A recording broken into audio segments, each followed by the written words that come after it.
Le matin au petit-déj, quand tu fais une revue de presse rapide et que tu lis ces articles où il est question d'étudiants qui tombent depuis un balcon, d'avoir trop picolé, d'avoir pris de la dope. Ce que ça nous dit, c'est corps qui chutent, précipités vers l'abîme. Y voir l'ombre de quelle main qui les pousse, qui provoque leur bascule.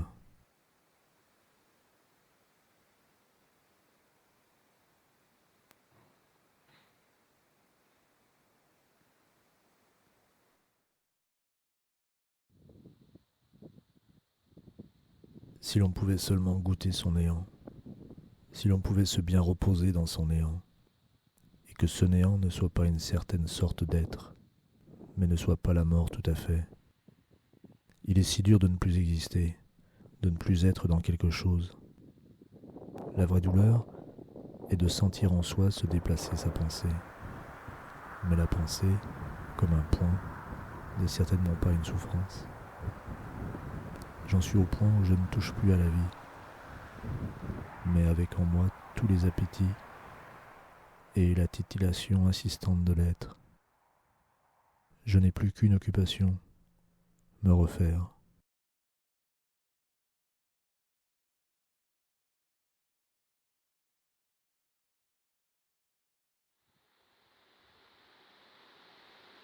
La vue que j'ai depuis la fenêtre du bureau a changé.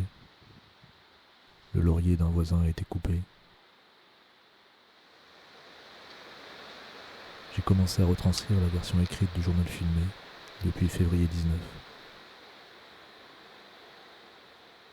Il faudrait peut-être que je me filme en train de faire ça, histoire de garder trace des différentes strates de l'écriture, de voir quelles modifications, quels ajouts, quelles suppressions, entre ce qui est conservé par écrit sur mon téléphone et la version finale, enregistrée et diffusée sur YouTube. Une sorte de making-of, qui serait peut-être aussi les coulisses de l'être. 26 septembre, 19.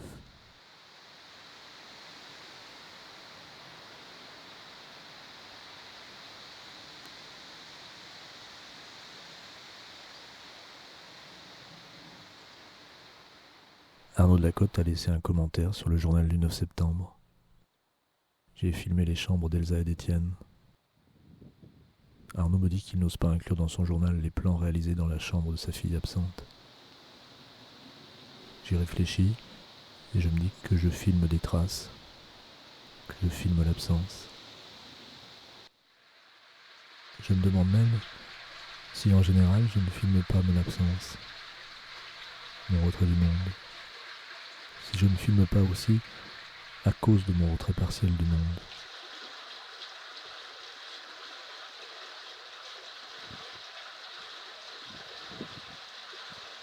« 27 septembre, 19.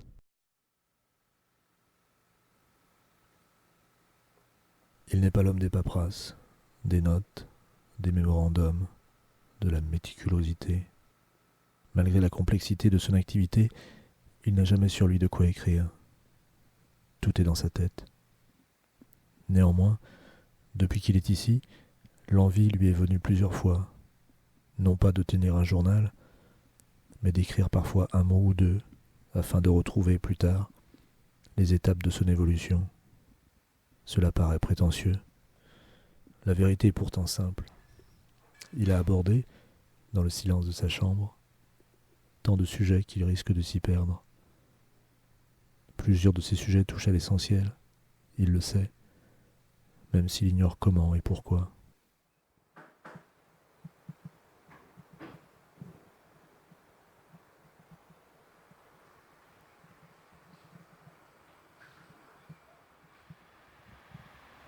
Un jour, il faudrait que je taille dans le dictionnaire des œuvres que j'ai acheté d'occasion, et qu'ainsi j'en fasse un tout neuf. Un dictionnaire des œuvres qui serait fiction de lui-même.